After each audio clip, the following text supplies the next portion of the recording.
जय हिंद दोस्तों। आज आप सभी का स्वागत मैं करता हूं मेरे आज के वीडियो में।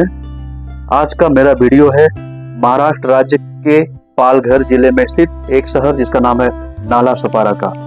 नालासोपारा शहर मुंबई से बहुत ही करीब है। यह मुंबई महानगर क्षेत्र का हिस्सा है।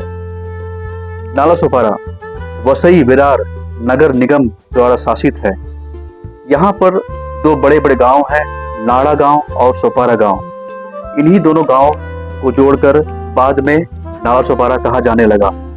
नालासोपारा शहर का अपना एक धार्मिक और ऐतिहासिक महत्व रहा है।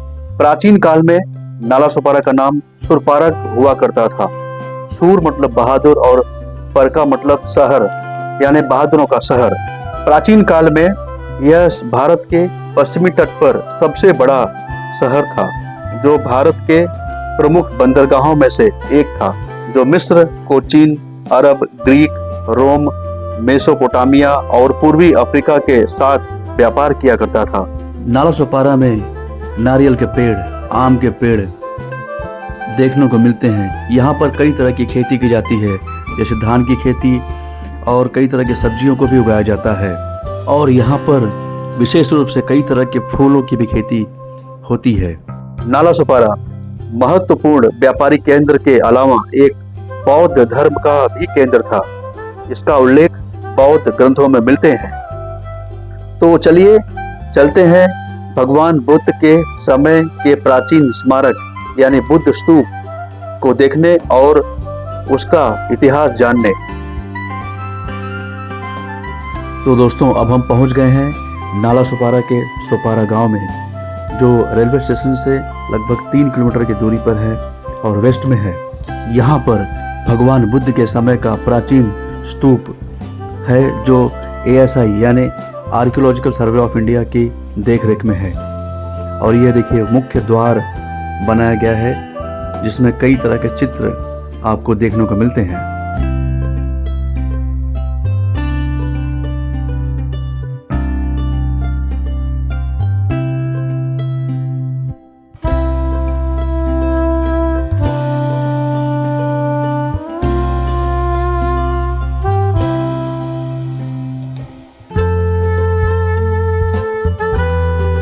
अब हम भगवान बुद्ध के क्षेत्र में पहुंच चुके हैं। इस द्वार से कुछ ही दूर आगे बढ़ते ही एक तालाब के किनारे भगवान बुद्ध का वो स्थान आ जाता है, जहां पर स्तूप है, जिसे देखने के लिए आज मैं यहां पर आया हूं।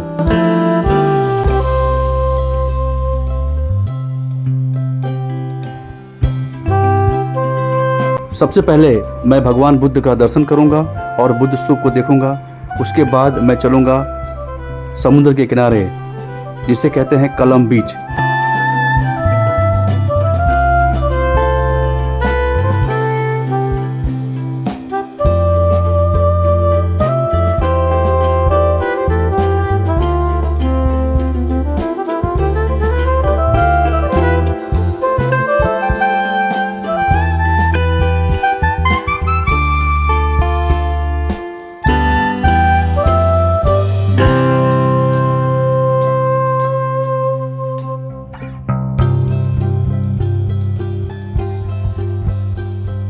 अब हम उस स्थान पर पहुंच चुके हैं जहां पर भगवान बुद्ध का स्मारक है। यह चारों ओर से बाउंड्री से घिरा हुआ है। समय समय पर दर्शनार्थियों के लिए खोला जाता है। और मुख्य द्वार के बगल में यह ASI द्वारा लगाया गया बोर्ड है। इसे आप पढ़ें, इसमें सारे इंफॉर्मेशंस लिखे गए हैं।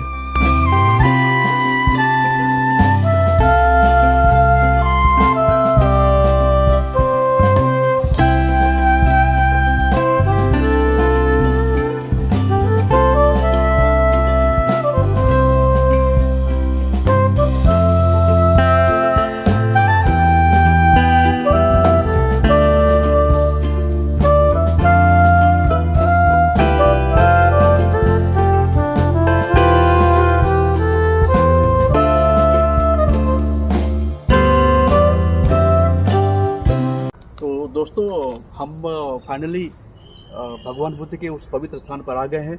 उनसे जुड़ी हुई कुछ निशानियां हमें यहाँ देखने को मिल सकती हैं। आइए चल के देखते हैं।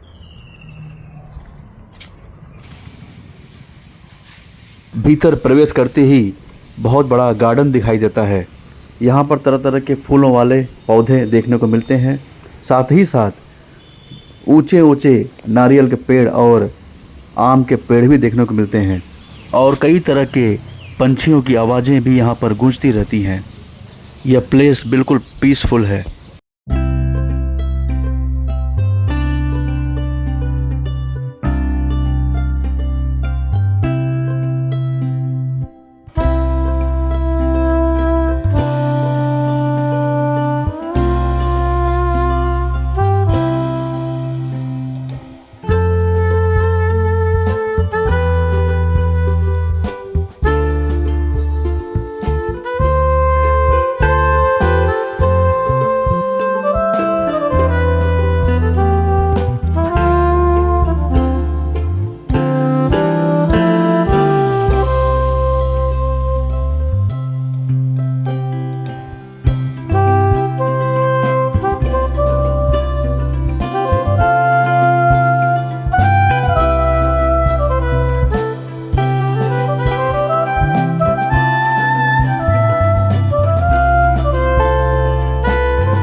देखिए, एक तरफ चारों ओर फैला हुआ गार्डन का एरिया है और दूसरी तरफ भगवान बुद्ध का स्तूप। इस बुद्ध स्तूप को प्लास्टिक से कवर किया गया है क्योंकि बारिश बहुत ज़ोरों से आजकल नालासोपारा में हो रही है कई दिनों से। बुद्ध स्तूप के चारों तरफ चौकोर या गोल आकार में चबूतरे देखने को मिलते हैं। शायद पहले के लोग इस पर बैठकर तब आदि किया करते थे और जगह जगह पर ASI के बोर्ड्स भी लगाए गए हैं।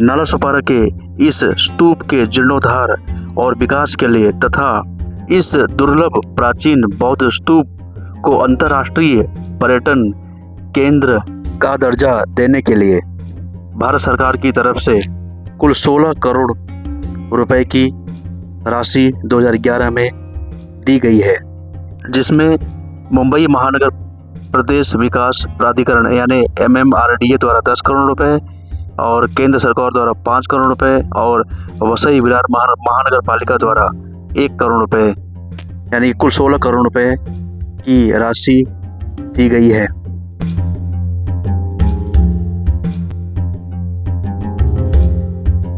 भगवान गौतम बुद्ध का जन्म 563 ईसा पूर्व नेपाल के लुम्बिनी नामक स्थान पर हुआ था और 483 ईसा पूर्व भारत के कुशीनगर में 80 वर्ष की आयु में उनका निधन हो गया था।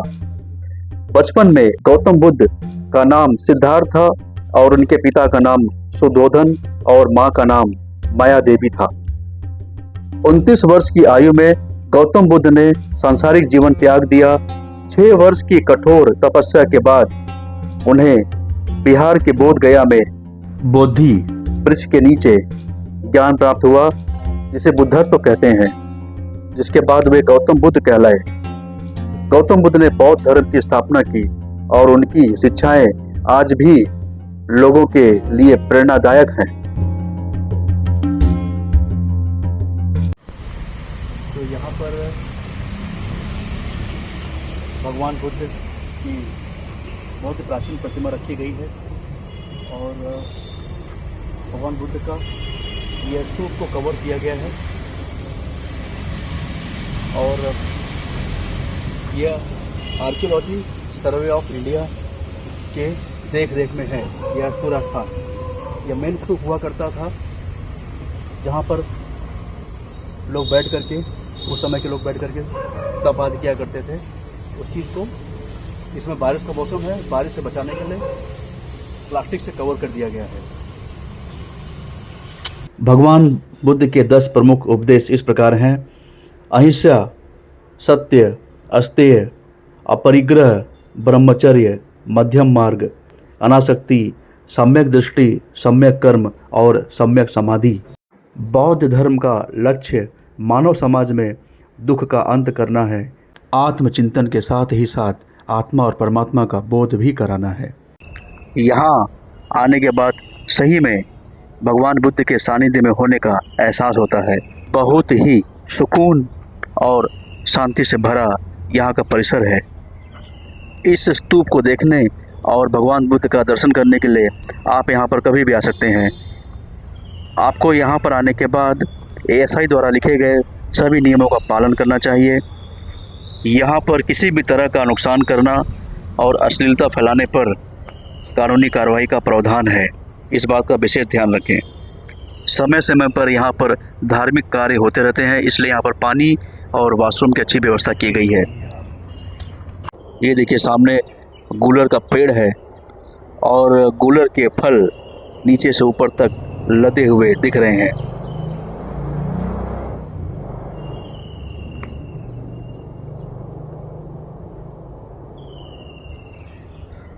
दोस्तों, अब चलते हैं समुद्र की तरफ और देखते हैं उस समुद्र को जहां से प्राचीन काल में भारत का व्यापार अन्य देशों के साथ हुआ करता था।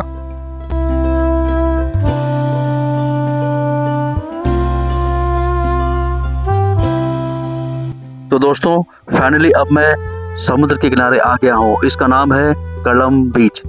यह बीच नालासोपारा के कलम गांव में आता है। बीच के किनारे कई होटल्स और रिसोर्ट्स भी हैं। नालासोपारा रेलवे स्टेशन से यहाँ पर ऑटो की बहुत अच्छी व्यवस्था है। लगभग 10 से 12 किलोमीटर की दूरी पर आप यहाँ पर आसानी से आ सकते हैं। चलिए अब चलते हैं समुद्र के किनारे। इतनी ठंडी हवा लग रही मुझे और देखिए ऊंची ऊंची लहरें, लहरों की आवाज़ों से यहाँ का गूंजता हुआ वातावरण। सम्राट अशोक मौर्य वंश के एक शक्तिशाली शासक थे जो बुद्ध के जीवन और शिक्षाओं से प्रेरित होकर बौद्ध धर्म के फॉलोअर बन गए और बौद्ध धर्म का प्रचार प्रसार किया।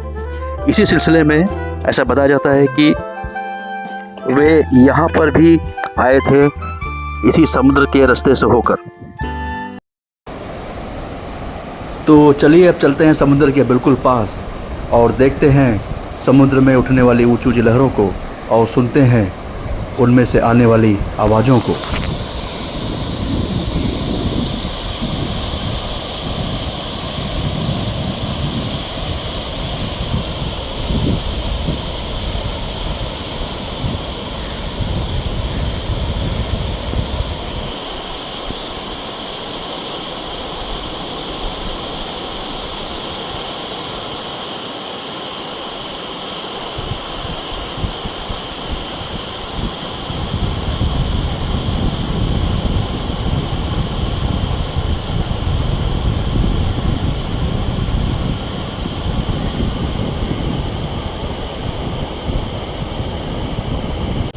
नालासोपारा का यह कलम बीच मुंबई के अन्य बीचों से काफ़ी अलग है, क्योंकि इस बीच के किनारे आप कहीं भी बैठ सकते हैं ऊंची ऊंची और छायादार वृक्षों की छांव में। और देखिए किनारे कई रिसोर्ट्स दिख रहे हैं। रिसोर्ट्स की बालकनी में से भी समुद्र का व्यू बहुत ही प्यारा बनता है।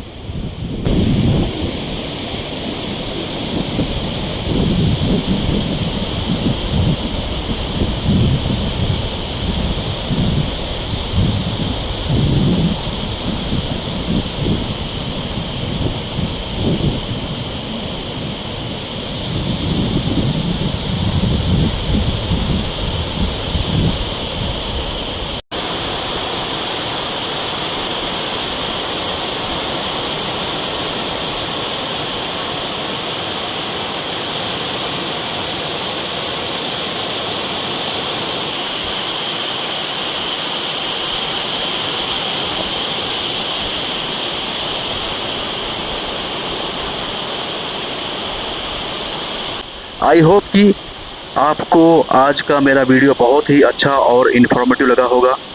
कमेंट करके ज़रूर बताएं और इसी तरह का वीडियो देखने के लिए मेरे चैनल को लाइक, सब्सक्राइब और शेयर ज़रूर करते रहें।